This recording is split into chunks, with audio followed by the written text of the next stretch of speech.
Video کو like کر کے آگے شیئر ضرور کر دینا۔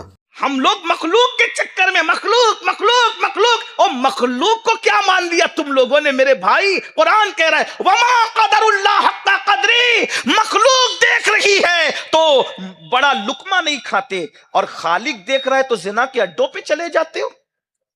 مخلوق دیکھ رہی ہے تو پان کا اگال نہیں تھوکتے، اور خالق دیکھ رہا ہے تو سود بھی کھا رہے ہو۔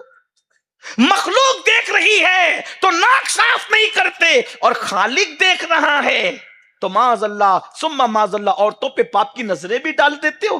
کوئی دیکھ رہا ہے تو سگریٹ نہیں پیتے، اور اللہ دیکھ رہا ہے۔ اسی لیے تو غوث پاک فرماتے ہیں جو مخلوق کے خوف سے گناہ چھوڑے اور تنہائی میں گناہ کرے وہ زندیق ہے، زندیق، کیونکہ مخلوق کے خوف سے گناہ چھوڑا، خالق کے لیے گناہ نہیں چھوڑا۔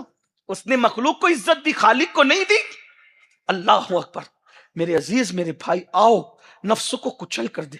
میرے آقا علیہ السلام کی حدیث ہے، سامنے کوئی خوبصورت لڑکی آ گئی، کچھ ہمارا یہ کوئی دلچسپ عنوان نہیں ہے، لیکن نشتر جو لگاتا ہے وہ دشمن نہیں ہو۔ سامنے کوئی خوبصورت لڑکی آ گئی۔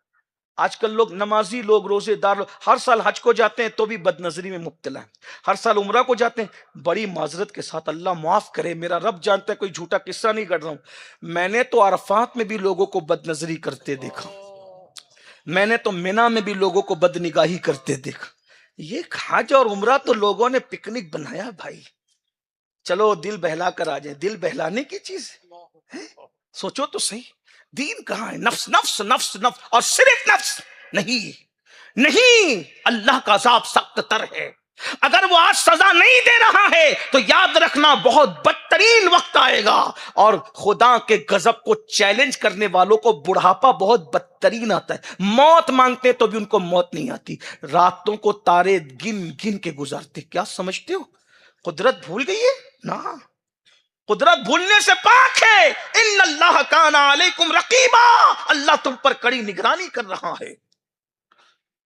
اللہ کے رسول علیہ السلام فرماتے ہیں خوبصورت عورت سامنے ہو، اب تو لوگ بھابیوں کو بھی پاپ کی نظر سے، آپ ایسے نہیں ہے لیکن دنیا کے حالات ہمیں سننے میں، ہم پوری ہندوستان میں دنیا بھر میں جاتے ہیں، لوگ شکایت کرتے ہیں سالیوں کو وہ لوگ پاپ کی نظر سے دیکھتے ہیں،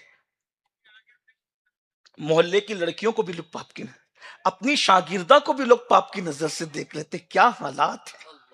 اللہ کے رسول صلی اللہ علیہ وآلہ وسلم فرماتے ہیں، حدیث پاک کا مفہوم ہے، امام المتکلمین علامہ نقی علی خان علیہ رحمہ اپنی کتاب تفسیر علم نشرہ میں لکھ رہے ہیں، حدیث لا رہے ہیں، فرماتے ہیں خوبصورت عورت سامنے آئے، نفس کہے دیکھ، اور پھر یہ خیال ہو کہ اللہ دیکھ رہا ہے، بس نفس کی مخالفت میں آپ نے نظر جھکا لی، اللہ اسی وقت بے حساب جنت نعیم کا تجھ سے وعدہ کرتا ہے۔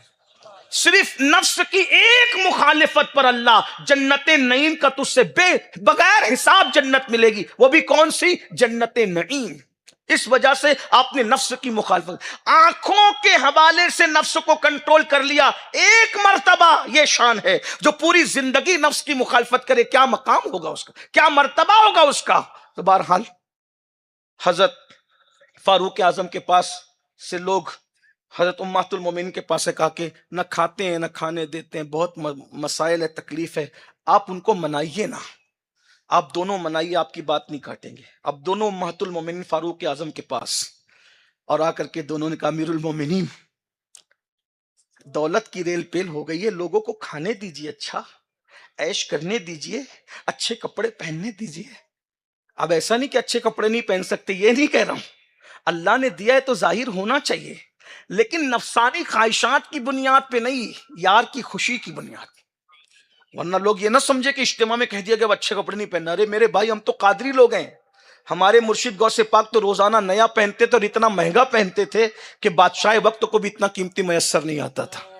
تو آپ کو غلط مطلب نہیں نکالنا ہے، مفہوم مخالف مراد نہیں لینا ہے، یہ کہ اپنے گھمنڈ کی نیت سے، تکبر کی نیت سے، نفسانی خواہشات کی تکمیل کے لیے یہ سب نہیں کرنا ہے۔ اگر کرو بھی تو اللہ کی رضا کے لیے اور ایک لیمٹ میں کرو، نفس کو مت مانو، نفس کو کچلو۔ جب امہات المومنین نے اپنی بات پوری کر دی کہ اجازت دے دیں، تو فاروق اعظم نے کہا مجھے عرض کی اجازت ہے؟ دونوں نے کہا کہیے۔ کہا رسول اللہ کے پردہ فرمانے کو اتنا عرصہ تو نہیں پیتا کہ آپ لوگ ان کی تعلیم بھول گئے؟ کیا رسول اللہ کے ایک دسترخوان پر کبھی 2 قسم کے سالن جمع ہوئے تھے؟ امی عائشہ میں تم سے پوچھتا ہوں، حفصہ میں تم سے سوال کروں، فاروق اعظم نے کہا کیا نبی کے دسترخوان پہ کبھی 2 قسم کے سالن جمع ہوئے تھے؟ کیا تم نے نہیں دیکھا کہ جب سرکہ ہوتا تھا تو نبی سالن نہیں لیتے تھے، اور سالن ہوتا تھا تو سرکہ نہیں؟ اور نبی نے کبھی گیہوں کی روٹی دیکھی تک نہیں، جس کو چپاتی کہتے ہیں، نبی نے کبھی چپاتی دیکھی تک نہیں۔ نبی تو جو کی روٹی، وہ بھی موٹی موٹی روٹی کھاتے تھے، اور وہ بھی کبھی 3 دن گزر کے، کبھی 4 دن گزر کے، وہ بھی باسی روٹی، اور وہ کبھی کبھی اتنی سوکھی ہوتی تھی کہ چاند کے ٹکڑے کرنے والا نبی جب اس کو دانتوں سے چباتے تھے تو اذیت ہوتی تھی تو اس کو پانی میں بھگا کر کے کھا لیتے۔ کیا تم نے رسول اللہ کو نہیں دیکھا کہ 1 مہینے تک نبی کے گھر میں چولہا نہیں جلتا تھا، اور پیٹ اندر کی طرف دھس جاتا تھا تو پیٹ کو سہارا دینے کے لیے نبی کبھی 1 اور کبھی 2 پتھروں کو باندھ لیتے تھے؟ کیا میں اس کی اجازت دے دوں کہ یہ امت رسول اللہ کے راستے سے ہٹ جائے؟ امہات المومنین رونے لگی، کہا حضور کی بھوک بھول گئے؟ اللہ کے رسول علیہ السلام کبھی بھوک کی شدت کی وجہ سے اپنے پیٹ پر ہاتھ نہیں پھیرنے لگتے تھے؟ کبھی کھجور اور کبھی دودھ اور کبھی پانی پر حضور کی راتیں نہیں گزرتی تھی؟ کیا اللہ کے رسول نے یہ نہیں کہا تھا کہ میں تو، اللہ نے مجھے یہ اختیار دیا ہے کہ پہاڑ میرے ساتھ سونے کے بن کے چلیں، لیکن میں تو یہ چاہتا ہوں کہ ایک دن کھاؤں اور دوسرے دن بھوکا رہوں تاکہ میں اللہ کا شکر ادا کروں۔ امہات المومنین کی روتے روتے چیخ نکل گئی، اور اس کے بعد امہات المومنین نے کہا ہمیں تو انہوں نے کہا تھا، لیکن ہم تو تمہیں سمجھانے آئے تھے، مگر